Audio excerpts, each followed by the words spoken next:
বাহ, আজ সকালটা খুব সুন্দর লাগছে। আর সকাল সকাল বাইরে হাঁটতেও আমার বেশ লাগে। আরে না, এটা কি? এই ছাগলটাকে ছোট্ট চারাটাকে খেয়ে নেবে নাকি? আমাকে ফেরাতেই হবে। আহা, চারাটার পাতাগুলো খুবই কচি, এগুলো খেতে আমার বেশ লাগবে। তাড়াতাড়ি খেয়ে নে, পেটটা ভরে তারপর বাড়ি যাওয়া যাবে। আরে আরে, করছো কি? ছাগল ভাইয়া, দাঁড়াও দাঁড়াও, এটা তুমি একদম ঠিক করছো না। এই চারাটাকে খেয়ে না, চারাটা অনেক বড় হবে, তারপর এটা ফল দেবে। কে তুমি? আমাকে জ্ঞান দিতে আসছো? এটা কিন্তু ভালো না। আমার কিন্তু খুব খিদে পেয়েছে, আর এটা খেয়ে আমি পেটটা ভরে নিতে চাই। আরে, পেটটা তো তুমি ঘাস দিয়েও ভরে নিতে পারো, কিন্তু চারা গাছটা বেঁচে থাকলে তাহলে পরিবেশটা সুন্দর থাকবে। সেটা বুঝতে পারতেছো না কেন তুমি? কিন্তু পেট ভরার মতো সেরকম ভালো ঘাস আমি কোথায় পাই বলো তো? আরে আরে, চিন্তা কেন করছো? চলো আমার সাথে, আমি তোমাকে নিয়ে যাচ্ছি সেখানে।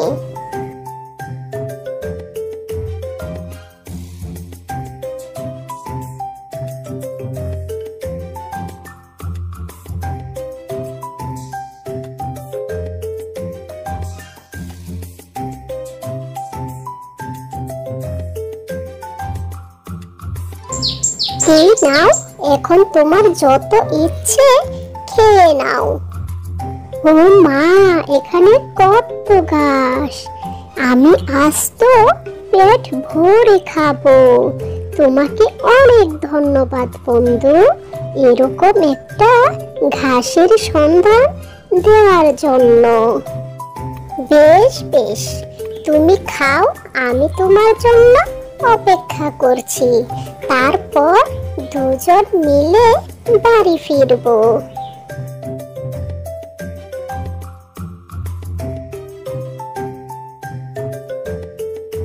আরে না, এই যে একটা ভাল্লুক এদিকে আসছে।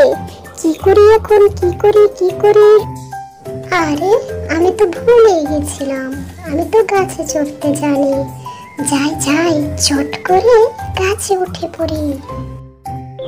আরে বন্ধু, তোমার তো বেশ বুদ্ধি, তুমি আমাকে একটা বুদ্ধি দাও তো।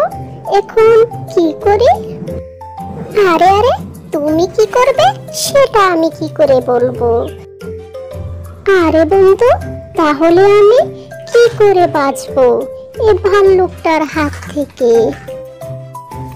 তুমি কি করে বাঁচবে সেটা আমি কি করে বলবো? এবার তুমি ভাবো কি করবে। আমি তো আমাকে বাঁচিয়ে নিলাম।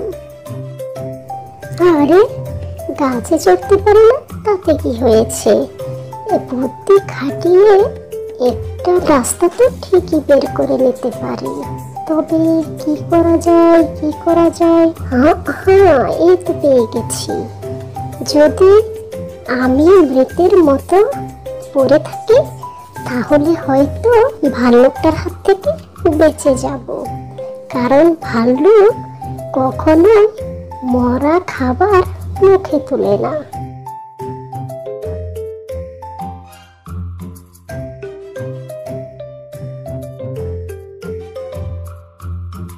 আরে ধুর, এটা তো দেখছি মরা, এটা তো আর খাওয়া যাবে না। এখানে সময় নষ্ট না করে যাই, জঙ্গলের অন্য পাশটায় গিয়ে দেখি কোনো খাবার পাওয়া যায় কি না।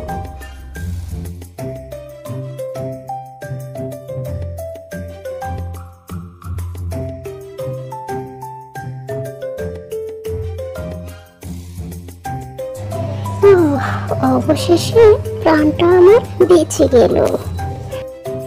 আরে বাহ, তুমি তো বন্ধু বেঁচে গেলে। তা কানে কানে ভাল্লুকটা তোমার কি বলেছে আমি কি শুনতে পারি? হ্যাঁ, সে তো তুমি নিশ্চয়ই শুনতে পারো। ও আমার কানে কানে বলে গেছে বন্ধুত্বের বিষয়ে একদম সচেতন থাকা উচিত, যাকে তাকে কখনোই বন্ধু করা উচিত নয়। আর হ্যাঁ, আমিও কিন্তু ঠিক করিনি তোমার মতো একজন বন্ধু বানিয়ে। আসলে বন্ধুত্ব তো তার সাথেই হয় যে বিপদে আপদে সুখে দুঃখে আমার কাঁধে কাঁধ মিলিয়ে চলতে পারে। কি বলো, তাই না? আমাদের গল্পটি যদি ভালো লেগে থাকে কমেন্টস করে জানিয়ে দিও। আর হ্যাঁ, দয়া করে চ্যানেলটা সাবস্ক্রাইব করে দিও।